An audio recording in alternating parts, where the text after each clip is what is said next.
Welcome to Human Risk, a podcast dedicated to the understanding of human behaviour as a risk. Here's your host, Christian Hunt. Hello and welcome back to the show. On this episode, I'm speaking to an academic who has some fascinating ideas and insights into how we can create work environments and cultures that are more inclusive. In other words, that get the best out of all employees. My guest, Dr. Ludmila Praslova, has just published a book called The Canary Code, which takes a concept you've probably heard of, the canary in the coal mine, and applies it to the world of inclusion. All will be explained in the discussion, including the origins of that concept. But to give you a taster, Ludmila's idea is that if we can focus on meeting the needs of those who are most sensitive to negative workplace dynamics and create an environment that allows them to flourish, we can create an environment where everyone can flourish. If that sounds overly idealistic and unrealistic, hold that thought, because it's actually not as complicated or difficult as it might sound. Ludmila is an industrial organizational psychologist with a rich background in global diversity, intercultural relations, and more recently, neurodiversity in the workplace. Her new book, The Canary Code, A Guide to Neurodiversity, Dignity, and Intersectional Belonging at Work, is a fascinating read, not just in terms of the content, but also, as you'll hear, in terms of the format as well. In our conversation, we discussed the origins of Ludmila's interest in diversity, the concept of the Canary Code and where the term came from, and why focusing on the most marginalised individuals can lead to better systems for everyone. We explore the importance of removing barriers in the workplace, the pitfalls of traditional hiring and promotion practices, and she helps me to understand why the fact that I've often referred to people who are neurodivergent as having superpowers is actually unhelpful. I love it when I have guests on the show that really make me think differently about a subject, and Ludmila's book and the conversation we had did precisely that. So please enjoy, as I know you will, my discussion with Dr. Ludmila Praslova on the Canary Code. Dr. Ludmila Praslova, welcome to the Human Risk Podcast. Thank you. I'm thrilled to be here with you. I'm so excited that you're here because you've written a book that just intrigued me, got my attention, I thought was incredibly relevant. But before we talk about the book, let's talk a little bit about you. Can you just tell my listeners a little bit about yourself and your area of research? Sure. I'm an industrial organizational psychologist, and my particular focus has always been something to do with diversity. I started in global diversity, the big cultures, international, intercultural relations. And then I kind of moved through all the other aspects of diversity. And then about the last 5 years, I've been specifically looking at psychological level diversity in the workplace, specifically neurodiversity or neurological diversity, which is our brain and the rest of our nervous system, and how the variety on that level can impact our experience, including workplace experience, including various biases that people face in the workplace, and how we can, most of all, ameliorate those biases. Amazing. And I want to come on and talk about the neuro piece in a second, but I'm fascinated. What was it that interested you originally about the idea of diversity? Honestly, I was 19. I didn't know what I was doing. And I kind of fell into global diversity. I was always interested in cultures and humans and how our cultures are reflected on the psychological level. And I was kind of in sort of HR-ish org psychology type major. And I just started doing little jobs here and there, translating, interpreting. And then before I knew it, I was running intercultural relations for a large not-for-profit. And again, I can't really take credit for knowing what I was doing in my early 20s, but I really enjoyed it. It was fun. And then I learned a little bit, by doing and by trial and error. And then I decided to get a PhD in industrial organizational psychology. By that point, I kind of knew what I was doing. And by that point, I really wanted to find a way to create organizations that are inclusive, not just of one thing. Because my global organization was amazing when it came to global level and big cultures. But then you talk about gender, it was like, oh, what gender? And then I was looking at other companies and they were talking about gender, but they were not talking about race, or they would ignore disabilities. So it doesn't make sense because there's more than one thing about human that makes us unique. So I always had this desire to figure out how to get organizations to be inclusive intersectionally, even though that was actually before the term intersectionality was out there, and just make them inclusive of all aspects of human being. So I wrote my dissertation on intercultural relations, but I also studied a lot of culture change and how we can use mechanisms of culture change to create that type of more inclusive organizations. So since then, again, I did pretty much anything anyone can do in that field, trying to address all those various issues, that those diversity interventions that fail. So you design this well-meaning gender program, and then you end up with benefiting white non-disabled women, which is not necessarily the goal, but whenever you pick one group, whoever is the most advantage within that group is going to be more advantage. And you always leave out those who have multiple disadvantages and multiple adversities within whichever group you pick. So we really need to do better than that. And then I eventually landed at this whole idea of, if canaries, who are the most marginalized and the most vulnerable to negative things that happen within an organization, are taken into consideration, and if we create systems that allow fresh air for canaries in the coal mine, then everyone is going to have fresh air. So if we focus on the most sensitive and the most marginalized, we're going to improve systems to the point where we don't have to worry about every intersectionality, because our systems are going to be much more barrier free than they're now. So, in other words, what you're saying is one size doesn't fit all. Hmm. And whenever so if we start with that idea of we treat everybody the same, that results in some perverse outcomes because everybody isn't the same. And so what you're really saying, if I've read this right, is interventions historically focus on one thing. If we focus on that one thing, we're going to cause ourselves other unintended consequences. And so what we have to do is recognize the scale of the problem and say to ourselves that humans are complicated, right? And we're not all the same. And so if we want to build this diverse, this inclusive environment, then we're going to need to start to think in terms of the complexities of it. And so your point on the canary, and we're going to come and unpick that, the analogy and the branding there a little bit more. Your point on the canary is, if we can find people that, if we could solve it for them, we solve it for everyone. Yes. That's how we deal with it. That's really what you're saying. Is that right? Yes. And there's another way I think about why we haven't been very successful. So if you think about successful career, successful work, it's really kind of like an obstacle course. And so let's say bias in hiring is one obstacle. And some people experience that more than others. Bias in promotion is another thing, or the lack of flexibility. Let's say some people need flexibility more than others. And if organizations are rigid about it, then many people are not going to be as successful, or they're going to be unable to work. So far, we've been bringing ladders. Okay, so there's a barrier. So let's bring a ladder for women. I'm just going to stick with women. Oh, wait a minute. The disabled women need a ramp. So no, let's build a ramp. And if they're also blind, then they also need to figure out, how do they get on the ramp or on the ladder in the whole other way. So it starts getting a little odd with all the ladders and ramps, and people feel left behind.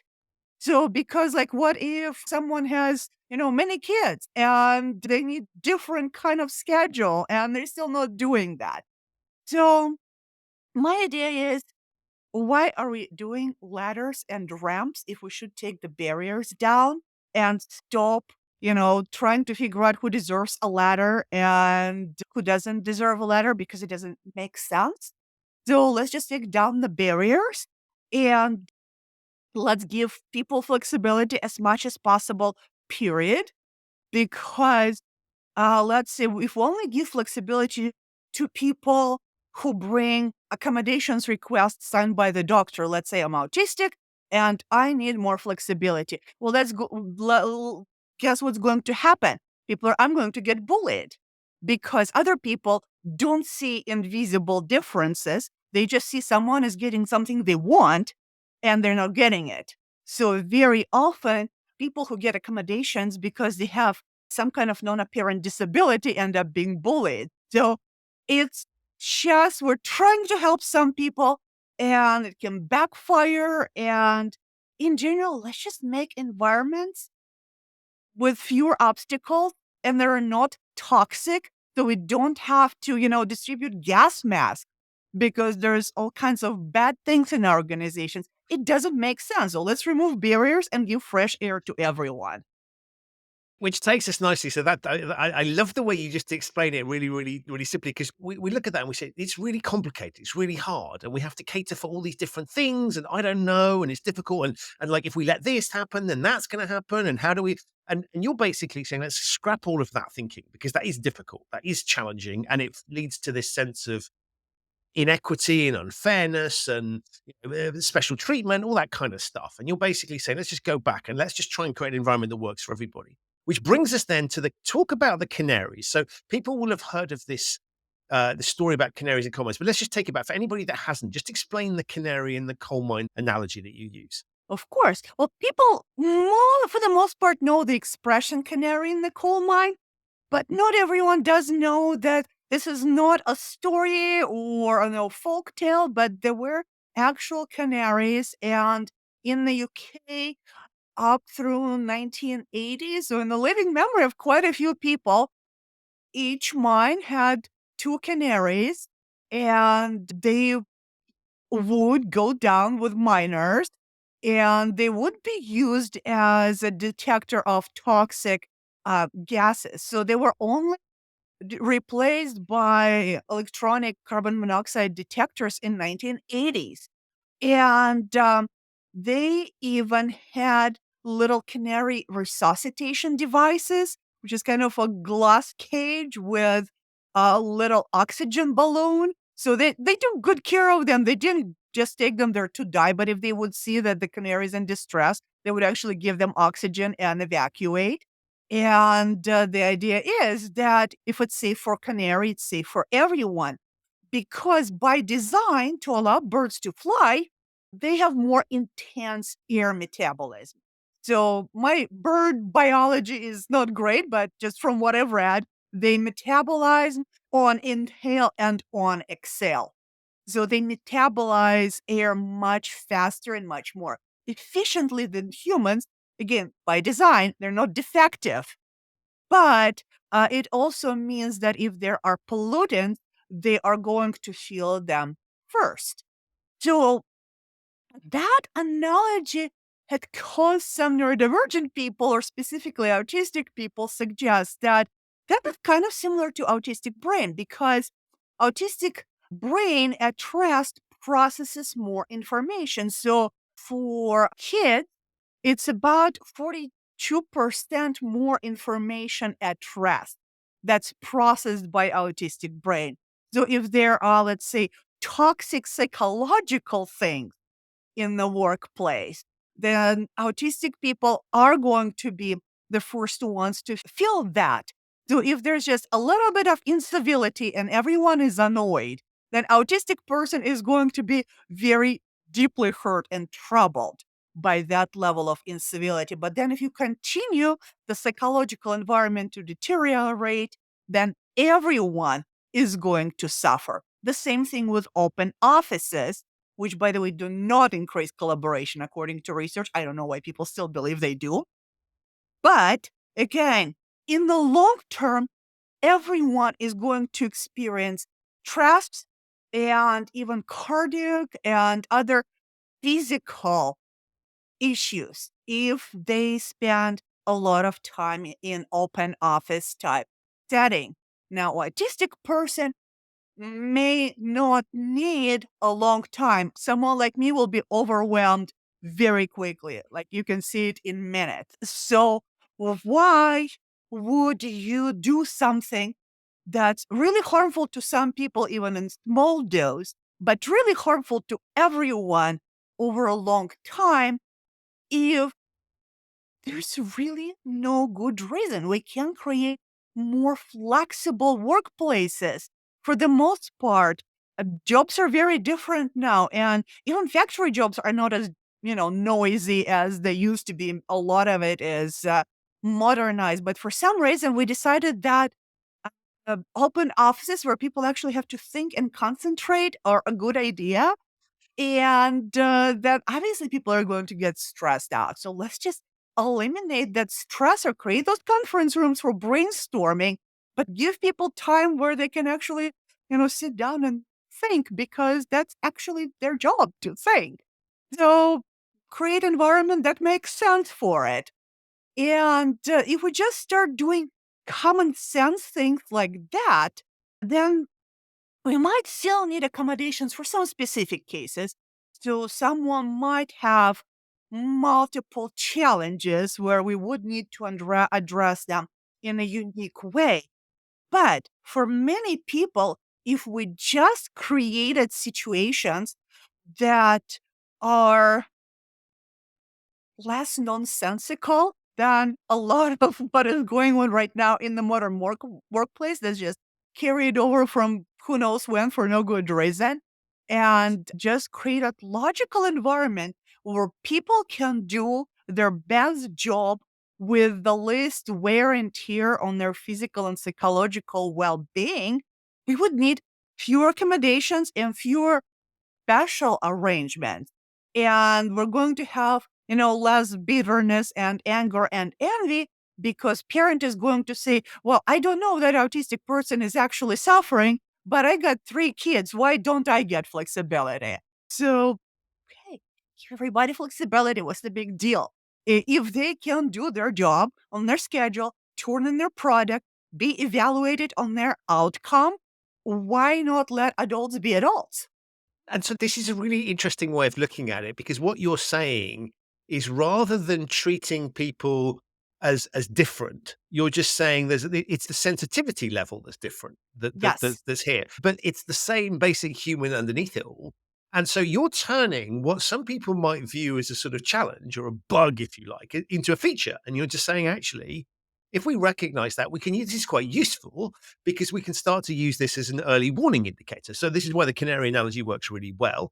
And I should add for listeners that you are wearing canary yellow as well, so they can't see that, but I can, so fully appreciate it. But you're basically then bringing everybody together and saying this is just so the narrative is really nice and inclusive here, which is saying rather than looking at these people as being different, they're the same as everybody else. It's just that things kick in a little bit earlier at different points and different Mhm. dynamics. But the bottom line is if we fix it for them, and make it okay for them, then we're fixing it for everybody else at the same time. Exactly. We all have the same needs, just for some people, those needs are more pronounced and more extreme, and not getting what they need is going to get them sick pretty fast. But then over time, the same things are going to get annoyed and stress out and eventually make sick everyone else. You've mentioned autism, but neurodivergence obviously covers more than that. Can you just, for people that aren't familiar, but I think everybody knows what the term is, but what does that actually mean? What would that encompass as you're looking at the world? Yes. And it's not actually that simple because the meaning somewhat changed when the word like neurodiversity was invented, or neurological diversity. It started from autistic conversations, from autistic culture in the early 90s chat rooms. So the early days of internet when autistic people started creating the culture and language, that's where it was born. Then Harvey Bloom used it in the Atlantic article, and then Judy Singer wrote an academic thesis about neurological diversity or neurodiversity as a form of diversity, as opposed to framing, let's say, at this particular time, autism or actually Asperger's, because that was before that term went away, as a disorder that needs to be cured. Why not frame it as a difference? So then, very quickly, we started using the same term to also talk about other human differences. And at first, we talked about ADHD, dyslexia, other learning differences. Then people started really applying the term neurodivergent to everyone who is in some way different from whatever is considered mainstream, average, whatever society decides is neuronormative.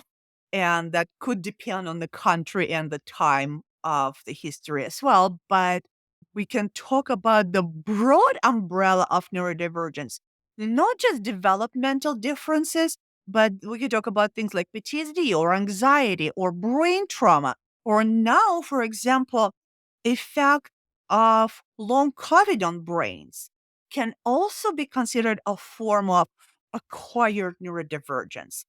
So then it kind of got somewhat unwieldy and sometimes confusing.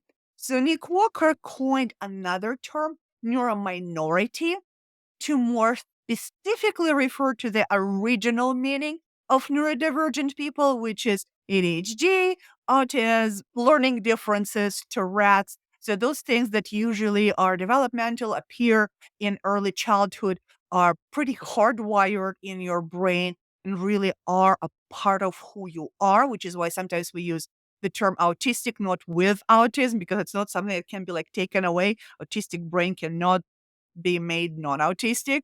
So sometimes we use the term neurominority, which also has a connotation that society can treat those people as different and not in a good way.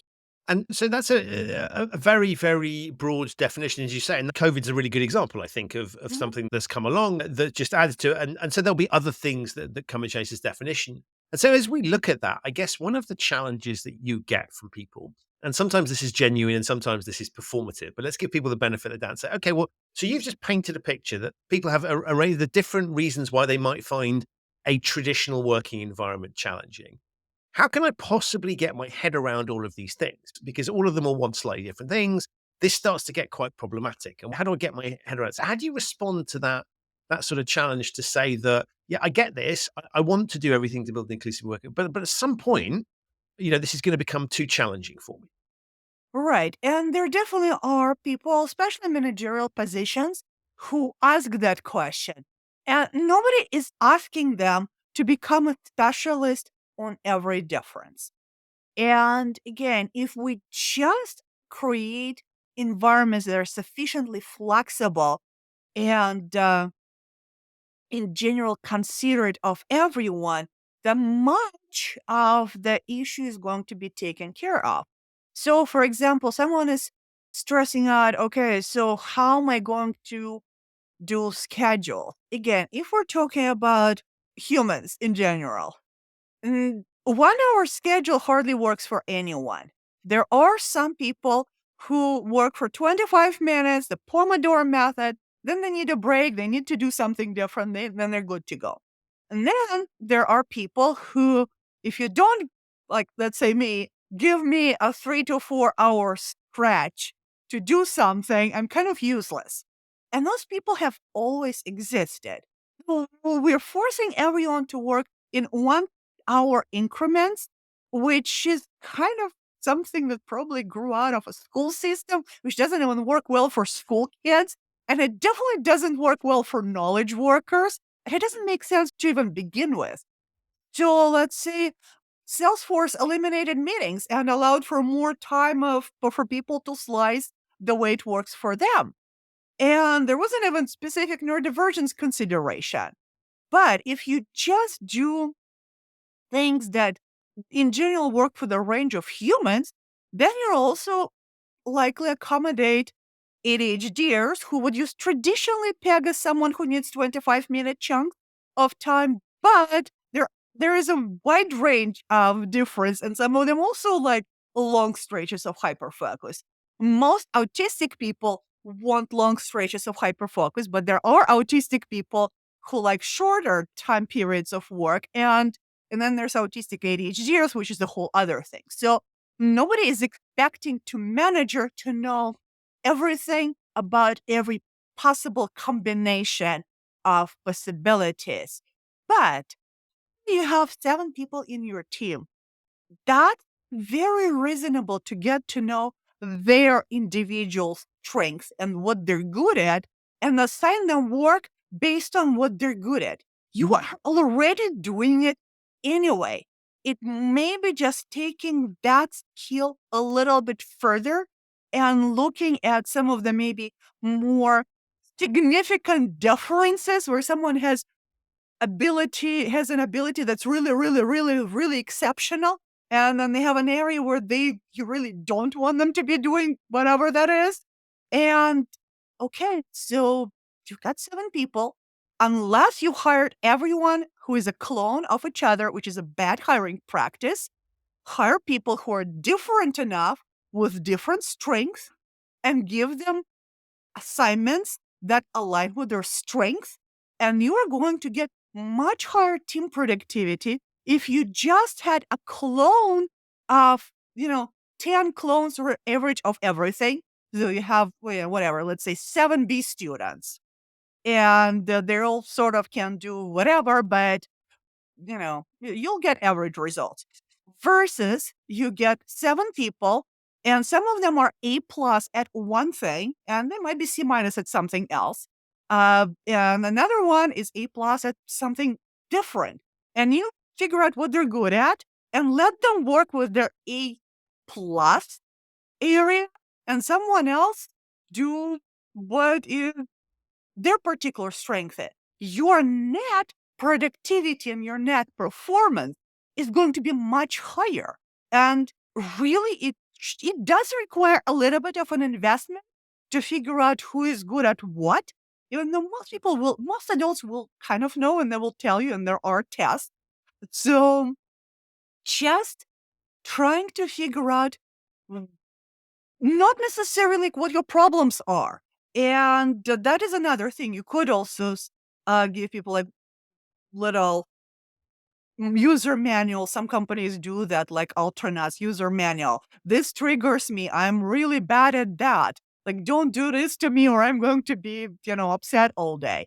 And that's another thing. But can even just focus on strength and let people work with their strengths. And that's a big chunk of it. You don't even have to go into, intricacies of psychology. And then you add the next level and try to say, okay, so this person gets really, really emotional if you give them negative feedback and they want their negative feedback at the end of the day so they could have time to process.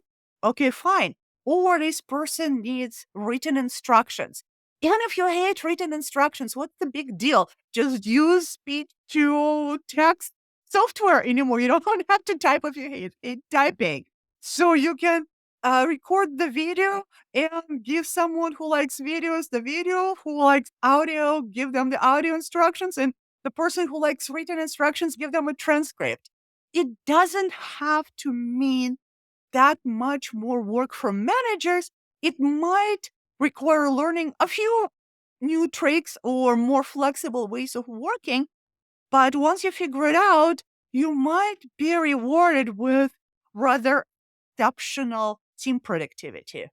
So implicit in what you're saying is that we're not trying to create a perfect world for every single person, right? Because we recognize that there's going to be a level that we're challenging to put it in simple terms, to customize the world so that for everybody, that's going to be difficult.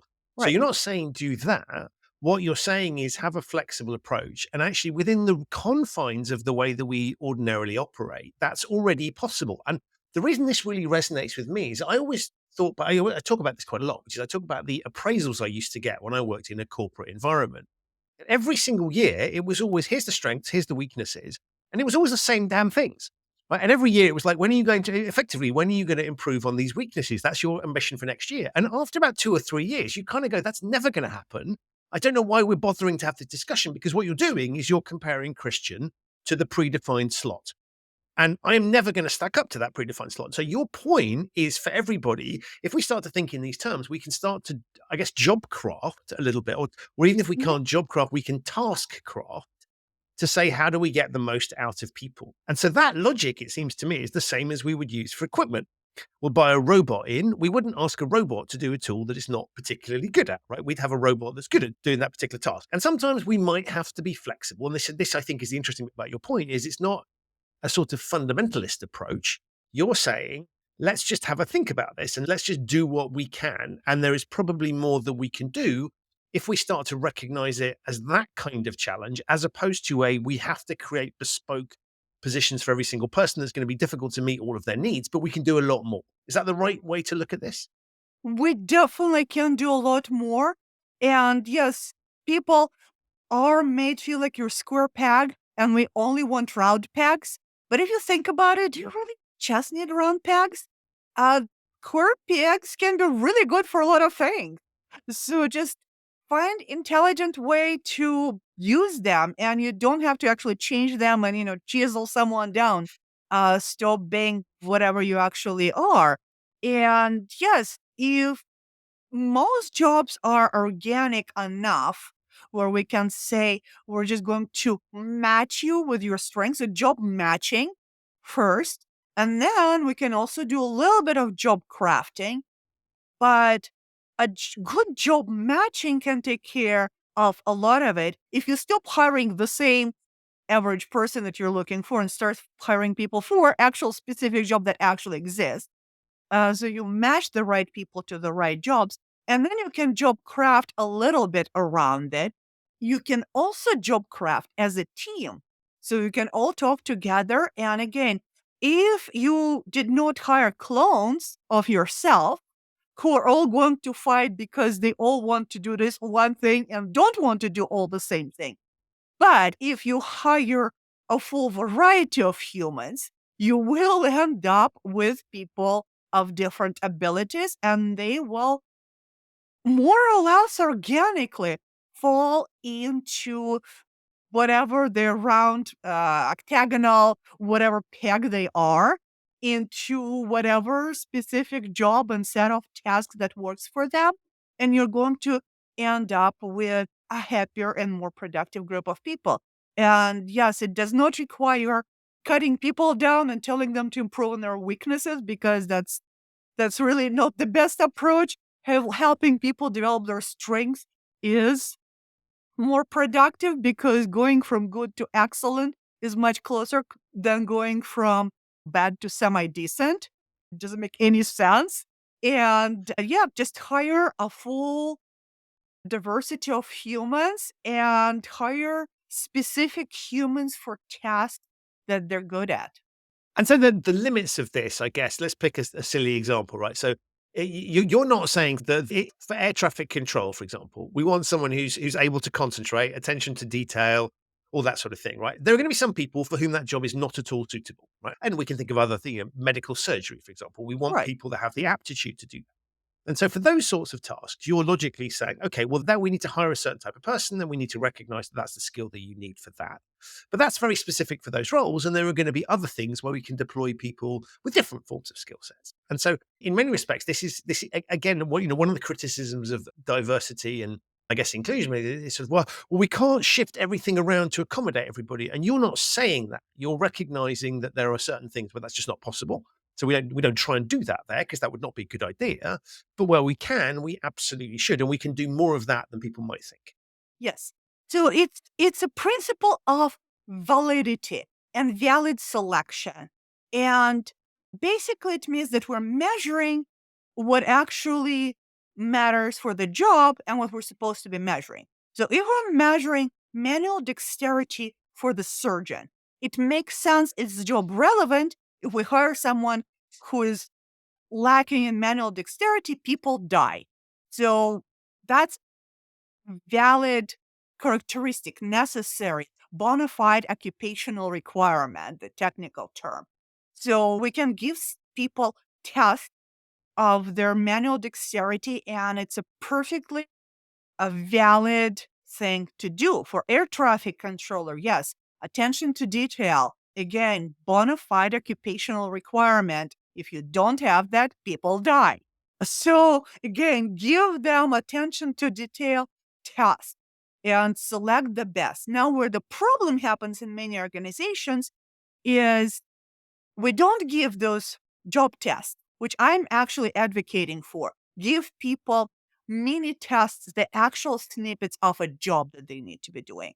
What happens in most positions is everyone is tested on how good they are at selling themselves, because that's really what your interview, for the most part, especially unstructured interview, is going to test. It For some jobs, okay, so if it's a sales job or some kind of, public presentation job, it makes sense.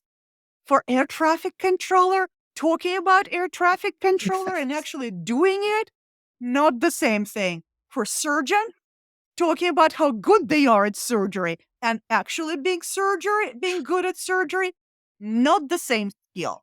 So measure all you want, what's actually relevant. Just get rid of those things that actually eliminate people who are most qualified because you're not using valid instrument. So give salesy types of interviews to your salespeople and then give skill tests to your accountants or whoever else who doesn't need this kind of self-presentation.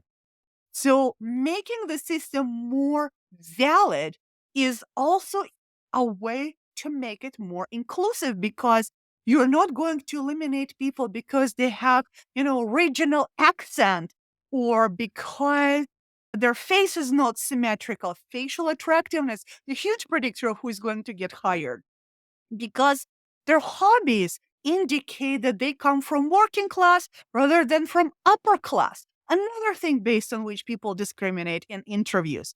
So let's get rid of that stuff and give people the actual test for the job. And we don't have to worry about, any kind of unfairness, because then it's going to be inclusive of neurodivergent people who might not be very good at interviews, or because, say, autistic people don't make eye contact, or autistic and ADHDers can fidget. People assume that's signs of dishonesty, which they're not signs of dishonesty. They have nothing to do with moral character. If we just eliminate nonsense from the hiring process and hire people on their actual skill and ability to perform the job, that gain is going to give us a much stronger and much better workforce for what we need to be doing. So yes, absolutely. If something is an occupational requirement, by all means, we have to measure it, and we have to measure it well, and not by proxy and by assumption, but ideally with actual tests and snippets of the actual job, except not those things where you have to create like the entire plan and work for 3 weeks and then they don't hire you. That's not good. I'm talking like 30-minute snippet, not a month of somebody's work and you never meant to hire them to begin with. And so what you're talking about really is what, if I thought about acting, is it's also almost auditions, Mhm. right? So we wouldn't hire an actor based on sort of what we think they can do, or you'd hire them based on their ability to act, right? And we test that out. And so Mhm. you're really saying take that same sort of principle and then just apply it to other jobs. Absolutely. I mean, college professors usually have to give a lecture. And well, that makes sense because that's what they do. And if you give some kind of accounting test to an accountant and some kind of, I'm sure they also, when they hire for, restaurants, they want chefs to cook something, right?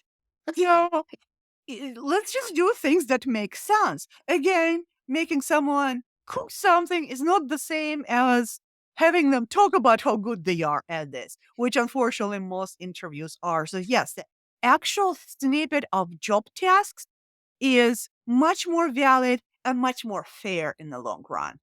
One of the things that, and I'm pretty sure I can predict your reaction, but one of the things that we're seeing quite a lot of, particularly as companies now deal with the post-pandemic world. We've got lots of these businesses that are dragging people back to the office. As you look at that, I mean, that's the exact opposite of what you're talking about, right? Is it's just sort of propagation of legacy ways of doing things. And so as you're looking, the sorts of things you're proposing is really it's On the one hand, it sits nicely with this idea. We've found examples of where, the chef is a good example of where the test is, can you cook? Not the test is, can you talk about cooking? As I look at the way you talk about the world, what you're really doing here is challenging some of these legacy thinking, some of the processes that we have. You're not saying it's not fit for purpose just for neurodivergent people. You're saying it's not fit for purpose for anybody. And actually, we should reconsider this whole thing. But the key thrust here is that we've designed and built structures that propagate disadvantage and prejudice. And you're talking in a very positive sense. But the battle that you've got is orthodox thinking here, is people that want to cling to models that either they think work or maybe work for them. That's the real challenge here, isn't it? Yes, absolutely. And there are many people and many organizations that are coming around and value flexibility. And there are companies like that before pandemic that then ended up thriving during the pandemic because they were already flexible. And yes, there are people who have been doing something in a certain way for 50 years and it works for them. And they don't know about a different world and they don't know how to function different world. And yes, it can be pretty scary because now they feel like their skills are going to be outdated. And it's understandable. But if organizations really did some very basic math on how many Gen Zs they're going to get, what Gen Zs want, how much they limit their talent pool, if they exclude everyone who, for some reason or other, either unable or unwilling to work in the old fashioned way, the math is not going to be on the side of doing the same things in the same ways. And again, those ways have not been tested since, I don't know, 1950s at least. And the model itself of this hierarchical leadership and just how companies are organized is Roman military. Okay, that's seriously not helpful. That's not what we're doing anymore. So if they really think about what does it take to be successful, and whether doing the same thing is going to make them maximally successful, and look at the innovative companies and what they are doing, I think they can see that innovation might actually make companies more resilient. So some of the very large companies clinging to the old ways, they might be able just by the function of being big, hold out for a while, but eventually that iceberg is going to melt because the environment is not supportive of that particular iceberg. And if they adjust ahead of time for the kind of workforce that is coming and for the kind of competition they're going to have from organizations that are implementing all kinds of flexibility and attracting talent, I think they might need to reconsider how to reskill, upskill, renew their philosophy, their even understanding of what organizational culture means. And looking at it, how can we do it in a way, in a world that is much more flexible and digital and fast? Because they really can't afford to just bring in one kind of mind and the same stick with the same style of decision making that had existed there for 50 years in a world that is much more complex and much less predictable. So I had an HBR article on the decision making and biases. You do need to have different thinking and different thinking in leadership to also create maximally effective organization. And yes, some people are going to resist. And if they have enough power, they might be able to say, this is what my company is going to do. But we have seen what happens so far when there is this crackdown on flexibility. You lose your best employees. And that's what you want to do. Okay. Over time, we do know that having a large talent pool and having motivated people who love their jobs and are going to go extra mile for you pays tremendous dividend. Having better retention pays dividends. Losing turnover is very costly. So if they start figuring in all those costs as well as reputational costs in the social media age, when people are saying my company is so wonderful and they're so flexible, and like I literally found examples for my book about flexible companies because people would be posting like, look at Martin is amazing and I love working there. It just randomly popped in your social feed. And then you're like, okay, I'll look more into their um, practices. And then there will be other companies that are, someone says, I just quit because, whatever. And the word gets around and people will know who is human centric and who is not. And that is a cost that is going to be higher and higher also in the social media age. So, because, someone puts something on TikTok or whatever, even if they got rid of TikTok, whatever else that people are going to be using, uh, the reputational aspect is not something to discount. You mentioned the book, so let's come on and talk about that. It's a fabulous read. It comes thoroughly recommended, otherwise you on the show. But tell my listeners a little bit about what they can expect when they read that, because you've talked about your overall philosophy, but what does the book bring and how's that structured? Wanted to write a book that would illustrate some of my principles. And I did not want to write an academic book. And I did not even want to write the traditional business book. So it's a business book, but it's written in a way that's meant to be accessible to different kinds of people, to CEOs who don't have a ton of time to read, to someone who is diversity and inclusion professional and they will want to read every line, or a researcher and they want to know every fact there is to know, and a neurodivergent person who's just trying to figure out how they can talk to their manager. So there are different types of content within each chapter. Most chapters start with a story, either a story of the actual person, and most people like sign their names to their stories of how, let's say, current hiring or current performance management doesn't work, or there are some stories of employer excellence of how they do something right. So, for example, I talk about BBC and their building that they just built before the pandemic that was a facility that was neuro-inclusive. So that's one of the opening stories where you have a positive story of a company or of a leader. It's a mix of stories. And then there are additional stories throughout chapters. And there are also segments that dive into research and say, okay, this is not just an illustration. Research also tells us that if you use that practice, then there's a lot of empirical evidence that it works or it doesn't work. So, for example, open offices actually do make people sick, and there's a ton of research for it.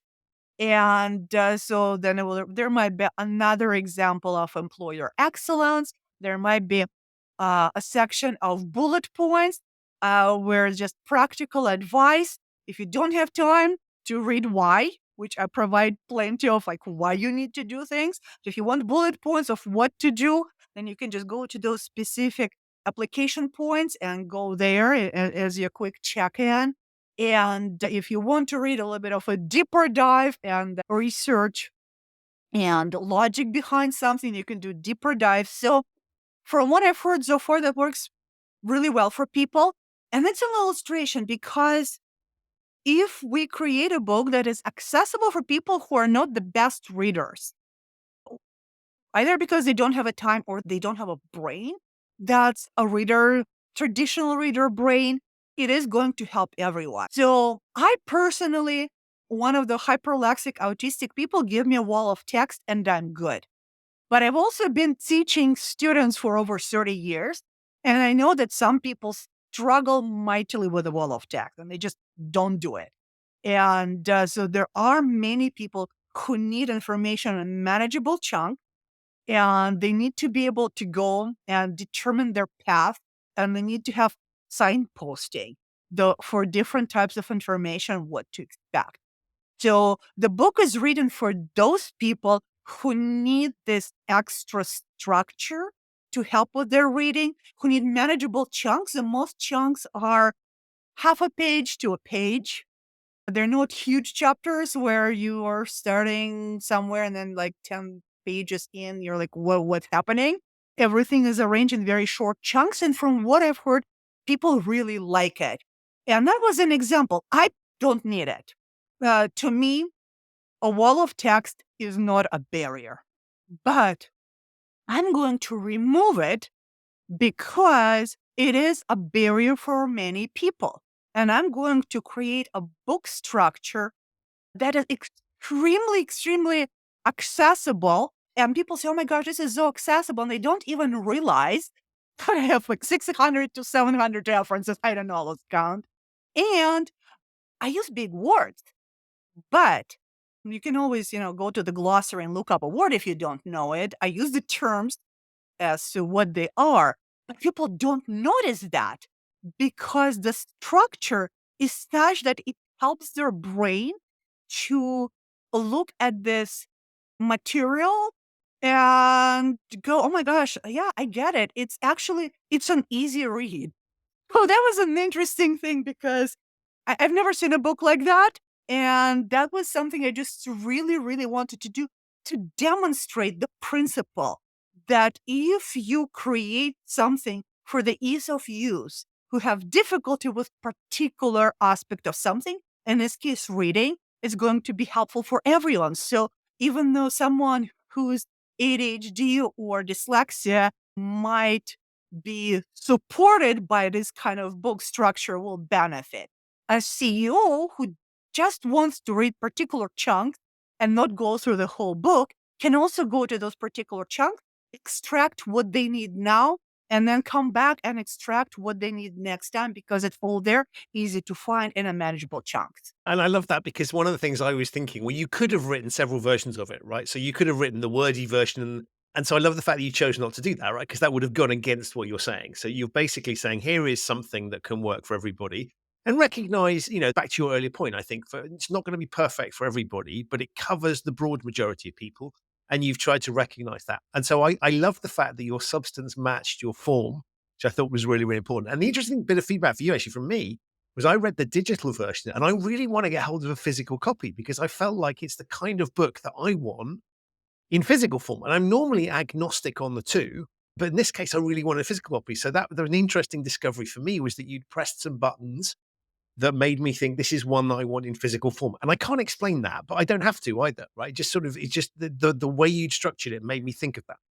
I heard it from other people, and that people who like the digital form really want the physical form because it's also easy to flip and it's very easy to find information in the physical form, not just in the digital form. It also had a completely unintended consequence. Again, I have a PhD. Like, people told me to write an academic book. I did not want to write an academic book. I don't know why that's always the message, right? You're an academic, so you must write. It always strikes me as being a weird bit of logic.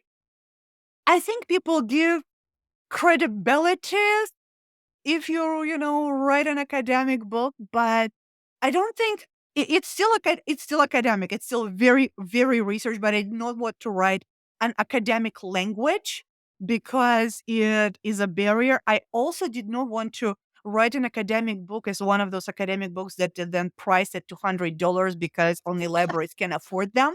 So honestly, that was another reason I didn't do an academic book. But there was an unintended consequence. Someone sent me a picture of their 4-year-old who doesn't want to read, but they felt like they can read this book and they wanted their own copy. So they were just holding this paper copy and reading it very seriously.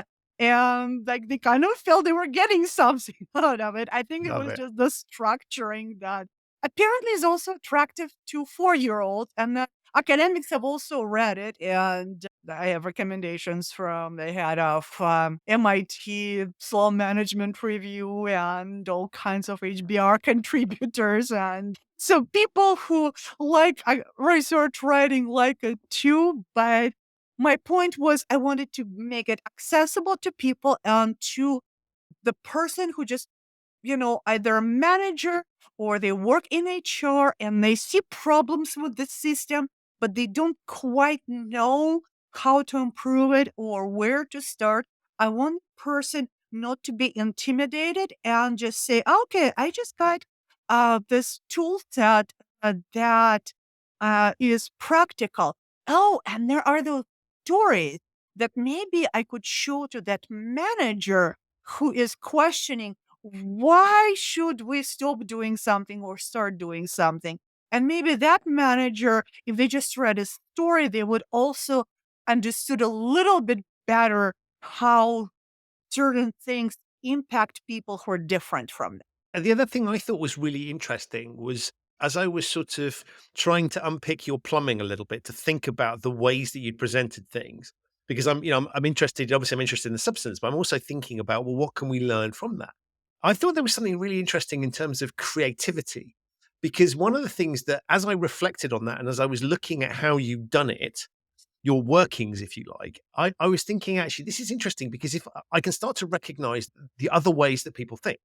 And so that started to give me interesting frames for how to present information and how to communicate things. And so I thought, actually, not only in the substance of it, but actually in the form, we could think about, I don't know, the way you write papers for a meeting, right?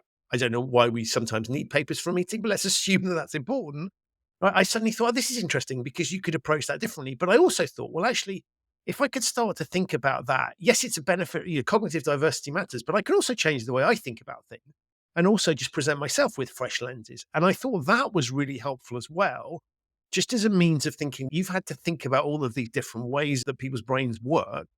Then actually there's some clues there for me as well. And I thought that was a really interesting thing that I got from, and that's partly why I want the physical book, because I can start to use just, and I'm not going to be perfect at it, but just in terms of me being slightly more creative or thinking differently about how to present things. Yeah. And okay, I never told that to anyone, but I kind of had a mental map for what I want to do, inspired by Japanese gardens.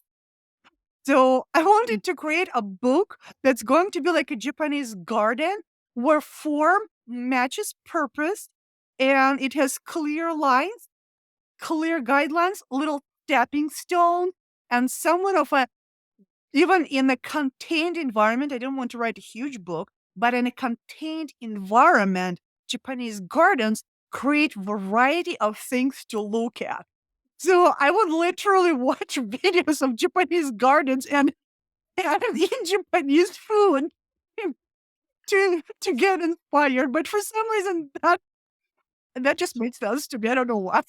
I never I been to love that. Japan other than the airport. I love that. Wow, that's amazing. Before I let you go, I just want to ask one further question because there's something you wrote recently that really intrigued me. And it's about this idea of superpowers. So a few years back, I remember watching, there was a Greta Thunberg interview, and she talked about having a superpower, her ability not to care what other people thought. And so I'd always used that as a really positive framing and just said, oh, well, actually, this is a superpower, and that's why it's a good thing. Now, you interestingly challenged that. And I just want to unpick that because that was really the way the logic that had got me there was I was very comfortable with. And you managed to completely change the way I think about it. So can you just explain why that formulation is potentially problematic? Right. Greta, as an individual person, when she says something is her superpower, something is her autistic superpower, that's perfectly fine. If I can say that for me, this thing is my autistic superpower, that again makes sense. It's positive identity. The problem happens is when we make a business case argument that you need to hire neurodivergent people because they have superpowers. A, not every neurodivergent people has superpowers.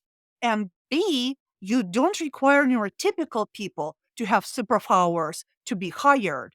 But then you require people who are already discriminated against to have superpowers so that you would hire them.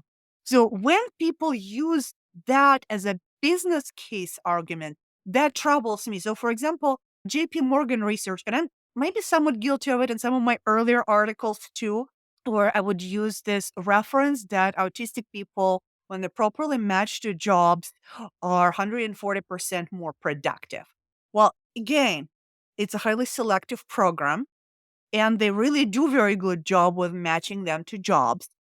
And no, this is not a good argument for hiring autistic people in general, because not every autistic person is going to be 100% more productive, even though if you do match their autistic interest and talent to their job, they are going to hit it out of the ballpark. I don't think this is an ethically appropriate argument for hiring autistic people. Or, okay, so we're going to hire ADHDers because they have lots of energy and drive and creativity. And we're going to hire dyslexic people because they all have all those special gifts. Again, not everyone has special gifts. Not everyone should be required to have special gifts. Are they capable of doing the job that you're hiring for? That's really all you need, because otherwise we're going to end up with, I'm going to hire autistic people and then I'm going to lay off the rest of my office because my autistic person is going to do the job of two people, and have literally seen that kind of argument, and that becomes ethically problematic. So as long as we say, I perceive this as a superpower in my life, that's not a problem. But when we start saying autistic people or ADHDers or dyslexic have XYZ superpower, it's not correct on group level because everyone is very different. And then also we're going to leave out people who don't have special talents or who have, let's say, acquired neurodivergence of long COVID. So, okay, well, the long COVID doesn't bestow any special talents. So therefore we should just ignore their existence and not hire them and not help them out. That again becomes an ethical problem with the superpower approach when used as a business case argument. But individuals can talk about their superpowers as much as they want to. Got it. Thank you for explaining that, because it literally was something that I'd been using this terminology, and then I suddenly, when I read your piece, I was like, oh, that's super interesting. So I will now refrain from using that piece in the way that I have to say. Thank you for helping me to understand that, and hopefully some of my listeners as well. Ludmila, thank you so much for what's been an incredibly stimulating conversation. I just love the energy that you bring, the way that you approach this. And I think what's really nice about it is it's an inclusive conversation, right? This isn't a sort of, we need to do something special for whatever purpose. We can all participate in this. We can all benefit from this. And I think you've taken a very, very, what feels like a super complex, super challenging problem and distilled it down to something that I think works on a really human level. And that for me is, I'm going to say this, that's a superpower, right? The ability to do that. So thank you for doing that for me and for everybody else. The book, remind us what it's called. I was going to say where people can get it, but they know where to get it from. But what's the book called? Yes, you can get it in most, Amazon, Barnes and Noble, and all the major places, and some physical bookstores. It's called The Canary Code, A Guide to Neurodiversity, Dignity, and Intersectional Belonging at Work. Amazing. I will put a link to that and to you and some of your research and other bits you've done in the show notes. But for now, thank you so, so much for being an amazing guest on the show. Well, thank you for being an amazing host. I loved your energy and wonderful questions. Thank you, Christian. So that's it for this episode of the Human Risk Podcast. My enormous thanks to you for listening and to Ludmila for appearing. To find out more about Ludmila, her research and her book, The Canary Code, A Guide to Neurodiversity, Dignity and Intersectional Belonging at Work, have a look in the show notes. There are links to all of those there. If this is your first time listening to the Human Risk Podcast, thank you for joining us. You can subscribe wherever you get your quality audio content. It's available on all of the major podcasting platforms. If you enjoyed this episode, please do leave a review. It helps others to find the show and lets me know how I'm doing. Also, if you've got ideas for the show, thoughts about who I could invite on, or any other feedback, do get in touch. I love hearing from you. To discover episodes of the show you might have missed, visit the show's website, which is humanriskpodcast.com. I'll be back very soon with another episode of this show, but in the meantime, stay safe, take good care of the canaries in your coal mine, and thank you so, so much for listening.